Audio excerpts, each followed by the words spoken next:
que está a cargo de nuestra compañera Ana María Oncina, a la cual le agradecemos que haya venido desde Lanzarote, y para participar en este evento, y ella nos va a hablar de la inteligencia emocional al servicio de la fraternidad. Así que con nosotros, Ana María. Gracias, Carlos. Sí. Vale. ¿Me oyen bien? Sí. Vale. Buenos días a todos. ¿Cómo están? Muy bien. ¿Cuánto han aprendido? Lo que queda, ¿no? ¿Cuánto queda, verdad? Bueno, elegí la inteligencia emocional porque es algo que me gusta, quizá por deformación profesional, porque me relaciono con mucha gente al tener una escuela, alumnos, profesores y demás. Creo que es una buena herramienta, sobre todo porque también me siento muy identificado con el primer objetivo de la Sociedad Teosófica, que es formar un núcleo de fraternidad universal. Yo estoy un poquito lejos de mi núcleo, que está en Barcelona, pero precisamente quizá lo valoro tanto, ¿no? Entonces, bueno, en principio, gracias a que Carlos ha anticipado un poco y voy a poder ir un poquito más rápida, vamos a ver la bibliografía que me ha alimentado, ¿no? para este espacio. Hay una parte que es la teosófica, ¿no? A los pies del maestro, que es un libro de cabecera, ¿no? De Krishnamurti. Después, instrucciones para los que desean ingresar a la Sociedad Teosófica, de Anivesa, y el sendero del servicio. Creo que ven que parte de lo que me gusta, o de lo que me mueve para estar aquí, tiene que ver con ese servicio, ¿no? Por otro lado están los textos, ya digamos fuera de la teosofía, que es el curso de inteligencia emocional, como que hice hace un tiempo. Aparte, una de Lucrecia Pérsico, que se alimentó, como no, de Daniel Goleman, que es la inteligencia emocional que antes nombró Carlos, ¿no? Esos son por ahí los textos de los que he utilizado para sacar esta primera impresión. Bueno, soy un poco ortodoxa cuando tienes unos principios y me ha gustado este extracto, ¿no? De Annie Besant. La primera más importante tarea que antes sí tiene que hacer el estudiante de teosofía, pues son, aunque ella nos nombra como teósofos y algunos optamos por no llamarnos así, pero bueno, lo importante es la modificación de su carácter. Creo que es un principio al que todos tenemos que partir, ¿no? Tenemos elevadas miras, pero a veces partimos de un carácter poco pulido y retrasamos un poco quizá y podemos estar más avanzados, ¿no? Para ello estamos aquí. Creo que a todos, más o menos, seamos miembros de la Sociedad Teosófica o simpatizantes, que me encanta que este grupo es muy variado, ¿no? Creo que tenemos más o menos claro que algo venimos a hacer, ¿no? A mí esto, desde luego, me impulsa a seguir adelante, ¿no? Entonces, es verdad que la Sociedad Teosófica nos da todos los recursos previstos, ¿no? Pasa que cuando venimos con mucha carga, es más difícil el camino, ¿no? Entonces, bueno, vamos a ver que la inteligencia emocional es una herramienta que no puede ser cualquier otra, ¿no? Y aquí este punto final con respecto, que además porque se nos insta a que tratemos de vivir la fraternidad con todo ser viviente. Entonces, creo que una cosa impulsa a la otra, es decir, tenemos que modular nuestro carácter y vivir la fraternidad. En esos dos puntos vamos a trabajar. Bueno, la fraternidad, la primera vez que oí la palabra brotherhood, súper bonita, claro, llevaba tiempo en inglés, pero esa palabra no sale en los textos normales, fue en la convención en Roma, en el 2010, que además se pasó de eso, la fraternidad, es muy bonita esta palabra, ¿no? Bueno, vamos todos a los puntos de referencia, es la amistad o afecto entre hermanos, o quienes se tratan como ellos, ¿no? Nosotros nos tratamos como hermanos. La Biblia todo también habla que es una comunidad que tienen un mismo interés, actividad, sentimiento, experiencia, bueno, y que se sienten iguales, toda esa semejanza, esa unidad que sabemos que somos todos, ¿no? Bueno, partiendo de esa fraternidad, sigue este texto de Annie Besant precisamente.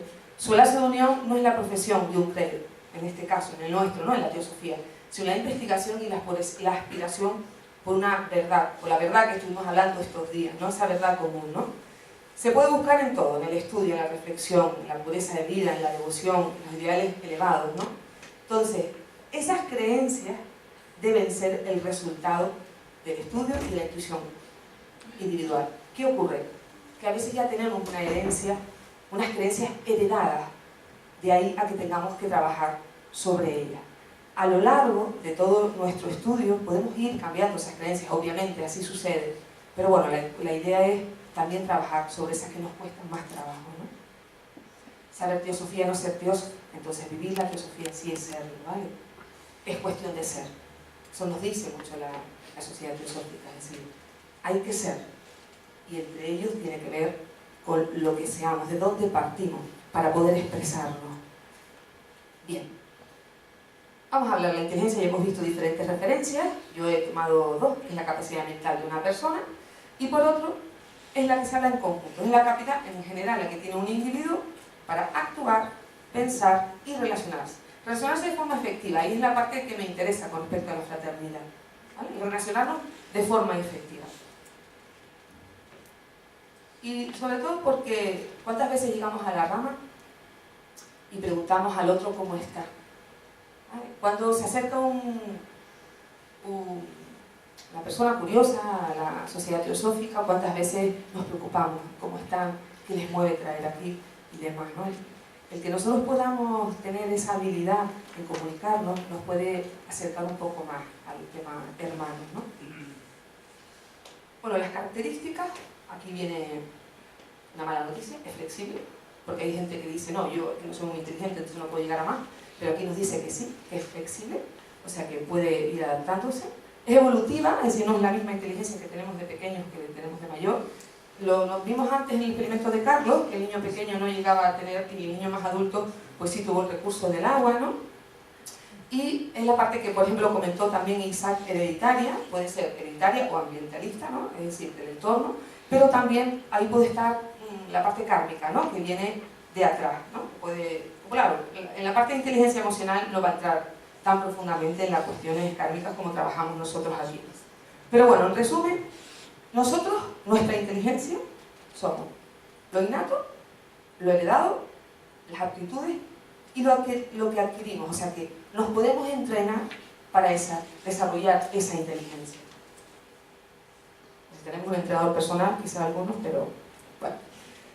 Yo creo que hay dos puntos que tenemos que tener en cuenta, que cada vez son más importantes dentro de las aulas, en las empresas y demás, y el mismo puede serlo en las ramas, que es la actitud por encima de la aptitud. La actitud, al fin y al cabo, es la manera, la predisposición, la voluntad de la persona a participar. Yo no sé mucho de teosofía, pero puedo colaborar, puedo ser voluntaria, puedo hacer cosas y demás, ¿no? Y después está la aptitud, que es la capacidad de las personas para desarrollar algo adecuadamente. Hombre, aquí tenemos en cuenta siempre la parte que sea algo efectivo, ¿no? Que funcione bien. Entonces, esa combinación entre actitud y aptitud es bastante importante, aunque cada vez se dice que la actitud suma y la actitud es la que multiplica en el comportamiento de las personas. Y eso es lo que buscaríamos. Hay dos puntos que lo hemos visto incluso en estos días, que es la parte de la inteligencia cognitiva y el coeficiente intelectual. Ya nos habló Carlos esta mañana.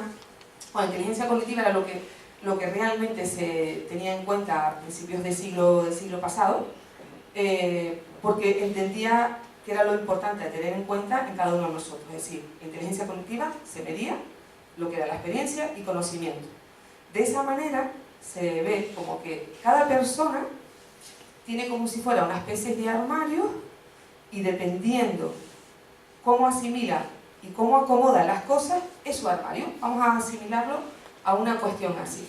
En los años 60 aparece también la parte de la comunicación y la parte de la información, los ordenadores.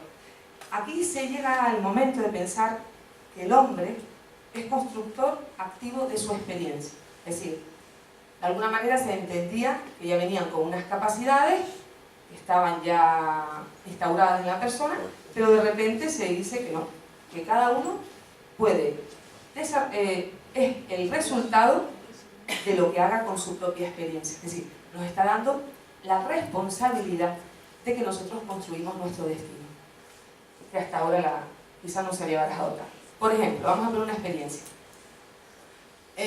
¿Cuántas veces no tenemos experiencias delicadas en nuestro entorno, con nuestros compañeros de rama, nuestra familia y demás? Vamos a partir de una experiencia donde alguien, hoy que se lleva tanto cambio de pareja, es dejado después de una relación larga y te dejan, ¿no? Tú puedes ser muy profundo, muy espiritual, Tú vas a la rama toda la semana, pero de repente tienes una experiencia vital donde eres abandonado. O esa es la percepción, ¿no? Es decir, te deja y tu relación, tu novio, tu novia, quien sea, ¿no? Automáticamente tenemos diferentes conductas, formas que podemos reaccionar. Por ejemplo, creo que todos hemos vivido alguna experiencia. Habrá algunos que entren por esta línea, ¿no? Nosotros primero reaccionamos de dos maneras. Observamos. Cuando vivimos una experiencia, hacemos el análisis. Observamos. No es una observación profunda como lo hacemos en la meditación, pero bueno, habrá personas que saquen esta conclusión. ¿Qué habré hecho yo? ¿En qué me equivoqué? ¿Por qué me han hecho esto hoy? ¿Alguien ha oído alguna de esas frases? ¿Alguien lo ha expresado en algún momento de su vida? Sí. ¿Ha sentido totalmente injusto? Hay que ver lo que han hecho contigo, por Dios, la flagelación. Bueno, puede haber este tipo de reacción, puede haber muchísimas, una por cada ser humano, pero vamos a poner, digamos, dos en conjunto, ¿no? En comparativa. Y esta es la otra. Bueno, está la más filosófica, quizá, bueno, pues están en búsqueda de su felicidad.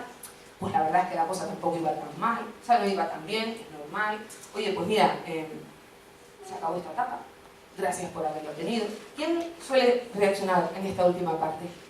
¿De los que estamos aquí? ¿Muchos? ¿Vivimos ya esa experiencia? ¿Así?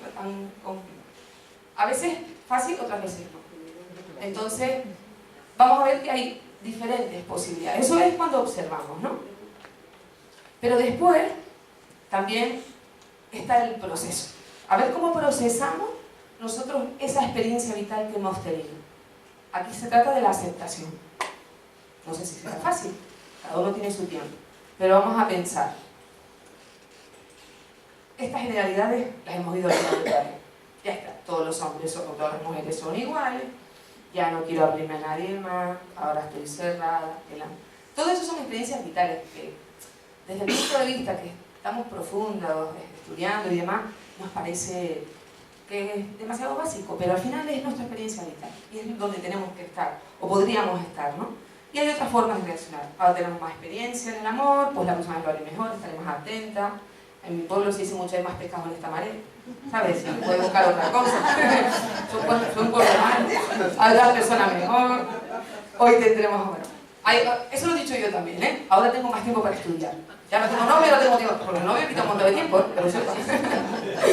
Bueno, entonces, nosotros hemos vivido con lo que tenemos una estructura cognitiva, que es nuestra, es el conjunto de ideas que tenemos sobre un determinado campo y una forma donde nosotros lo tenemos todo muy organizado, ¿vale? Es decir, si cogemos el símil de un armario, ¿vale?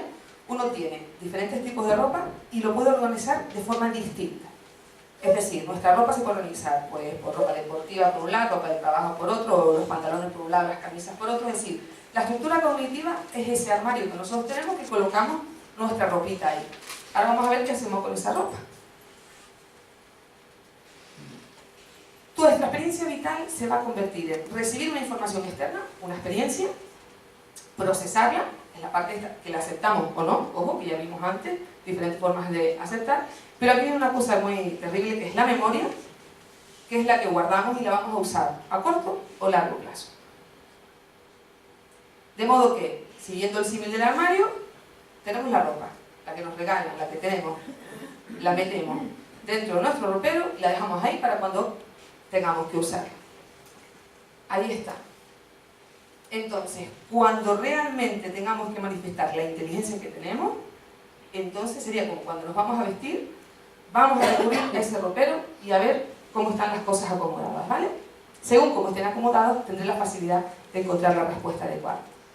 Bueno, como Carlos habló esta mañana, lo de los test de inteligencia, de coeficiente intelectual, que era lo que se basaba antes básicamente, donde medía prácticamente las actitudes, conocimientos y capacidades, es decir, el tamaño del ropero, la cantidad de ropa que tenía y la calidad de la ropa. Ese sería los baremos que nos han medido durante mucho tiempo, ¿eh? A mí me lo midieron también con 16 años, salí toda chula porque tenía 125, 130, era toda inteligente, pero claro, de repente me entero que solamente es un 20% realmente de nuestra inteligencia de una persona.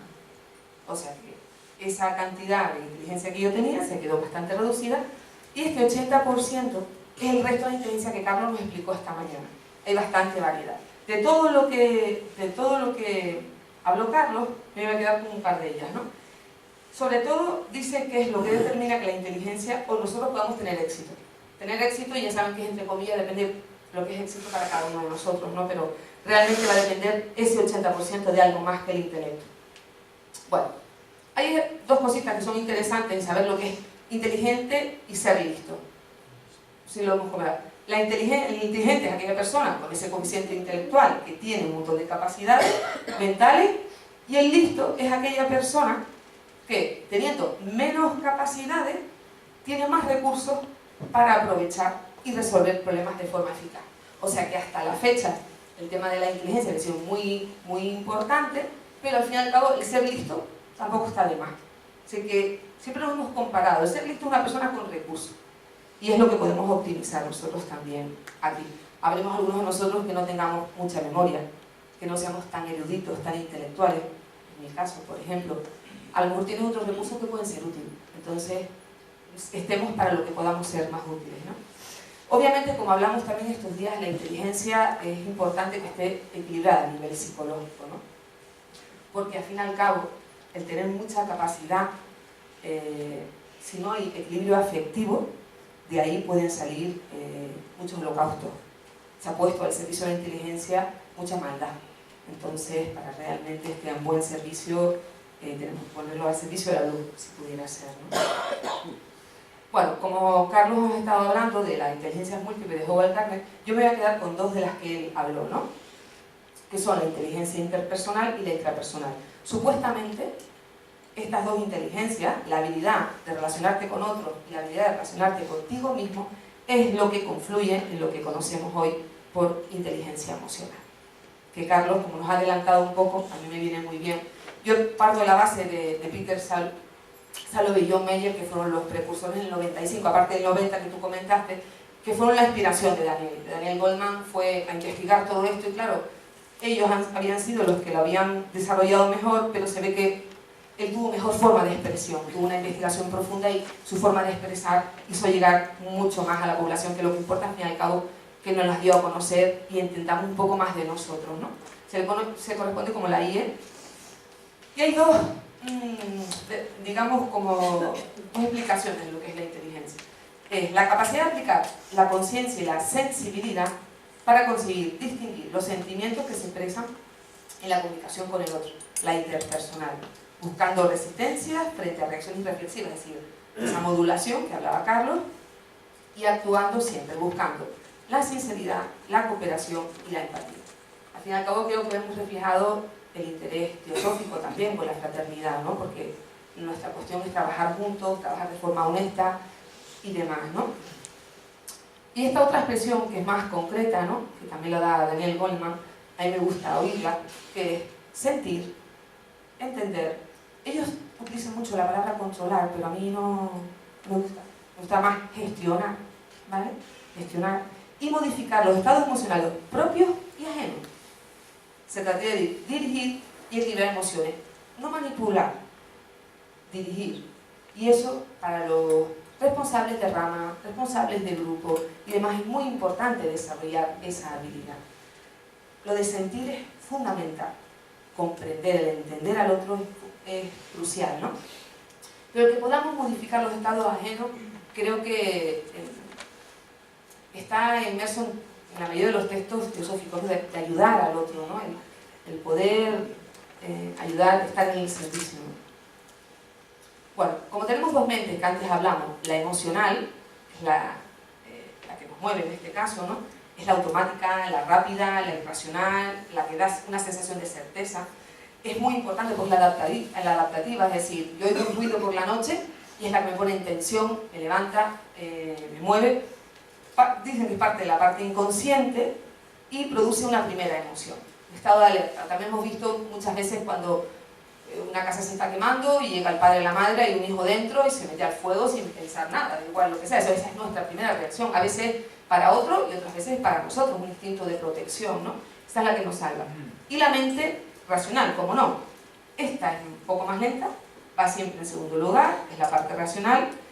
Él lo identifica como las respuestas más acertadas, yo no lo diría siempre así, como el interrogante, porque no siempre lo que depende de cómo proceses será más o menos acertada la reacción, pero sobre todo hay que hacer entender que la primera que reacciona es la mente emocional, ¿vale? De hecho, hay un apartado que Daniel Goleman lo identificó como el secuestro neuronal, que es la primera reacción que tenemos cuando pasa algo. Es decir, ya no bloqueamos la amígdala del hipocampo, es decir, el cerebro primitivo que teníamos, ¿no? Entonces, cuando sucede algo, la que se hace cargo de todo es la mente emocional. Paraliza la mente emocional y ahí es la que posee todo. ¿Alguien ha tenido un ataque de ira en un momento determinado, o sea, con un cabreo rápido de estos rotundos y demás? ¿O un susto de estos? Bueno, pues ahí ya tenemos excusa. Lo siento, pero fue mi mente emocional. No he sido yo. O sea, ya pueden tener un argumento donde lleguen a casa, si me cabreo ya saben qué es. En la parte primitiva. Bueno, entonces, de ahí realmente es donde está. En este apartado es donde está tanto el aprendizaje como la memoria. Ojito con la memoria que tenemos en la mente emocional. De ahí es donde voy con la cuestión. Lo que decía, un susto a mitad de la noche. Si realmente nosotros tenemos que pensar lo que pasa tranquilamente, normalmente nuestro organismo se pone alerta y automáticamente está juego avisor, que puede ser un ladrón, alguien, algo que haya pasado, ¿no? Entonces, el recorrido es el siguiente. La cepa va primero por la amígdala, que ahí tiene un almacén de recuerdos emocionales que permite al cerebro que controle totalmente al pensante. Después, al ratito, informa al cerebro pensante y después al hipocampo, ¿no? Entonces, en la parte de la amígdala está, en el hipocampo es lo que pensamos, ¿no? Ahí es donde tenemos el tema de autocontrol. En ese momento perdemos total y absolutamente el autocontrol. Y después, cuando pasa el hipocampo, va a haber los hechos objetivos.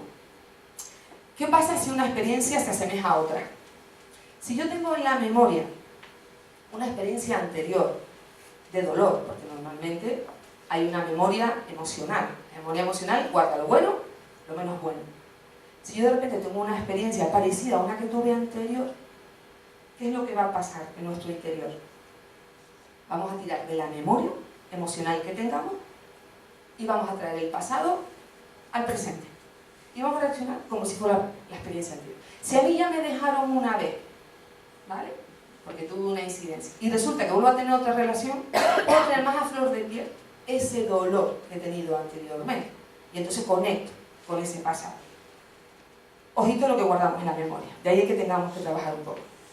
Entonces, él dice en este apartado que el primer impulso ante una situación emocional procede del corazón. Después, el segundo, ahí aparte de ese primer impulso, la primera reacción, imagínate, me acaban de dejar. Es una reacción profunda, a lo mejor de tristeza, o puede ser de rabia, o de la emoción que tengamos. Pero después tenemos un segundo tipo de reacción emocional, que es cuando nosotros lo pasamos por el pensamiento. Ese primer impulso, ¿es evitable o no? Quedamos en que no. Era algo que venía de naturaleza, se bloquea y tienes el primer impulso. Y ese segundo impulso, aquí ya lo pasamos por el pensamiento. Ahí es donde tenemos un trabajito que hacer, ¿vale? Porque la comodidad torre, como le digo yo, bueno, aquí me acaban de dejar, por un lado lo observo, después lo voy aceptando y a partir de ahí creo una segunda emoción. ¿De qué va a depender esa segunda emoción? No sabemos qué emoción va a provocar un pensamiento, pero a partir de aquí sí podemos decidir en qué pensamos. Entonces aquí nos están dando el poder de en qué pensamientos me enfoco para realmente seguir teniendo un comportamiento. Dejarlo también, seguir con el daño que tenía de antes o seguir provocando un daño anterior. Lo que nos hablaba siempre de Cartón, ¿no? El dolor es inevitable, pero el sufrimiento sí se puede evitar. Entonces, en este segundo estado, cuando ya pasa por esa mente concreta, es cuando nosotros mismos, sin ayuda de nadie, nos provocamos ese enorme dolor. Salvo que te hayas enamorado. Otra vez. Que ahí, aunque la mente racional quiera, no sueltas hasta que pasa. Hasta que pasa el efecto del amor. ¿Cuánto dura, Isa? Sí. ¿Vas a ver? No sé. Sí, varias veces, por eso ¿Para la te digo. próxima sí? Muy bien, lo tenemos en cuenta. ¿De qué dependen nuestras reacciones y comportamientos? Lo hablamos antes, ¿no? Vamos a tener una experiencia, tenemos una memoria emocional, que ya la vimos, que está guardadita. ¿Sí, no? Vale. Entonces, para mí, esos serían los trabajos que tendríamos que hacer desde nuestro punto de vista, ¿no? Es decir, el tener en cuenta de dónde partimos para nuestras reacciones. Ahí es donde tendríamos que profundizar. ¿Qué es lo que tenemos nosotros detrás que nos hace reaccionar, que nos hace comportar? Entonces, de ahí donde hay que profundizar. Bueno, al final del libro, como teníamos media horita, da como unas recomendaciones, unas cuestiones importantes de habilidades emocionales que se podrían tener y donde podemos desarrollar. Es muy profundo el libro, como decía Carlos, 500 páginas, ¿vale? Lo que es inteligencia emocional. Pero bueno, de lo que se trata es estos pequeños objetivos de conseguir, ¿no? Identificar los sentimientos, poder expresarlos, evaluar la intensidad de los sentimientos, es decir, este dolor me produce 3, pero este otro me produce 7. Gestionar y controlar los sentimientos, gestionar es la palabra más adecuada. Demorar la gratificación, que Carlos lo comentó antes, es decir, no tener una gratificación inmediata para más o menos autogestionarte, controlar los impulsos, eso sería lo recomendable, ¿vale? Ese sería el fin de ese trabajo de profundización. Obviamente, no va a venir solo, va a venir con un trabajito en casa, ¿no? Dice que son habilidades, dentro de la parte intelectual, de la parte cognitiva, que es hablar con uno mismo, saber leer e interpretar los indicadores sociales, eso en las ramas, en los grupos es fundamental. Dividir en pasos cada proceso de decisión que tenemos que hacer, no siempre ser impulsivos, ir por partes. Estamos todos en comprender al otro, ¿verdad? Porque cuando nos ponemos a trabajar en grupitos estos días y tal, uno habla, el otro dice y tal, el poder comprender los puntos de vista y el entender cómo es nuestra biología también nos ayuda a comprender a otros. Porque imagínense que ustedes ven miles de casos en la televisión, ¿no? Pero cuando te cuentan que un padre ha matado a la madre de su hijo porque se había separado y a sus hijos los quemó vivos y no sé qué, ¿realmente qué hay detrás? Realmente ese ser que iba normal y venía, trabajaba, nadie decía, pero si era normal, si era un vecino estupendo. ¿Qué hay ahí, no? Es decir, ¿qué secuestro neuronal sufrió esa persona para tener una barbaridad tan grande? Hay muchas connotaciones, pero que entendamos que hay algo más allá para entender la naturaleza de los actos de nuestros y ajenos, ¿no? Mantener una actitud positiva, bueno, eso va bien, y la conciencia de uno mismo, que eso sí es bastante más profundo. Bueno, dice que hay unas habilidades en la conducta, tanto no verbales como verbales. Creo que esta parte es muy interesante dentro de nuestro entorno, de las ramas y demás, que son las no verbales, es decir, mantener contacto con nuestros compañeros. A veces vamos a las ramas y no siempre nos miramos a la cara, ni nos saludamos, ni mantenemos contacto, ¿no? La expresión facial, el tema afable, la sonrisa, hay muchas cuestiones aquí que nos acercan al otro, ¿no? La parte verbal, como no, el hablar de forma clara, el responder, cuando te critican, no saltar a la primera de turno, que eso lo vemos, lo vivimos y lo sabemos. El escuchar. ¿Quién sabe escuchar? ¿Cuánto tiempo dedicamos a la escucha? Cuando vamos al retiro del silencio, practicamos un poco esa escucha, ese silencio, ¿no? Pero ¿cuántas veces creemos que podemos aprender escuchando, no? Bueno, por ahí hay dos puntos que no da tiempo de desarrollar, que trabaja bastante, que es la empatía y la autoestima. La empatía es ponernos en los zapatos del otro y caminar con sus huecos, ¿no? Que eso daría para mucho. Y la autoestima, que no la trabajamos tanto, por ahí yo soy de la escuela de que tenemos que querernos mucho y bien para poder querer al otro, ¿no? A veces nuestro orgullo espiritual, que estamos en todo esto, nos dejamos a un lado y estamos por el otro. Si lo tenemos todo superado, es una aspiración preciosa, ¿no? Pero cuando tenemos mucha carga ahí, no siempre podemos expresar todo nuestro amor cuando no está expresado inicialmente a nosotros. Y no estoy hablando de egoísmo, estoy hablando simplemente de que el amor debe ser igual para todos, ¿no? Y muchos somos serviciales y nos volcamos y hacemos, pero no tenemos bien limpio ese espacio para amarnos de verdad, ¿no? Eso da para otra jornada. Bueno, desde el punto de vista teosófico, para concluir, ¿qué hacemos con toda esta información? Ya sabemos que reaccionamos diferentes, que tenemos una memoria ahí, que tenemos sobre todo la memoria emocional es la que queda afincada, que de ahí es donde partimos, que somos muy diferentes. Bueno, por un lado a través del conocimiento, ¿no? Yo creo que todo podría resolverse con la meditación. Si nos dedicáramos a la meditación total y absolutamente profunda, con nuestro tiempo, Nos olvidamos de todo esto y nos centramos solo en meditación. Con eso hay una transformación fundamental. Pero no siempre dedicamos el tiempo adecuado y demás. Y el conocimiento, a veces tenemos que tirar de lo que somos, de lo que traemos, de lo humanos que somos y lidiar con esta personalidad, con este carácter, ¿no? Entonces, meditación, el estudio, Krishnamurti también decía a los pies del maestro, conoce aquello que más puede ayudar al otro para que sea más útil. Cada uno selecciona lo que considera. Entonces, vamos a aprender aquello que pueda ser más útil, ¿no? Los que somos miembros tenemos una responsabilidad un poquitillo mayor con los que se nos acercan, porque al fin y al cabo nosotros vamos a ser su referente. Yo me acerqué a la Sociedad Teosófica porque vi coherencia en la persona que me acercó. Entonces, no olvidemos que esa coherencia la tenemos que transmitir cada día, porque tenemos que ser ese ejemplo, ¿no? Y la desnudez emocional, que yo soy de la escuela de Isaac, que hay que trabajar todas las sombras habidas y por haber para ir más ligerito de carga, porque de esa manera podremos ver las cosas desde la perspectiva del otro, ¿vale? Así que vamos a fomentar el amor, que eso nos lleva al servicio. Trabajemos la sabiduría. Esto lo dice al final de A los pies del maestro, ¿no? Que es precioso. La sabiduría que os capacita para ayudar. La voluntad que dirige la sabiduría. Y el amor que inspira la voluntad. Esas son las cualidades del lobo. Así que si queremos estar al servicio, es lo que tendríamos que desarrollar. Muchas gracias.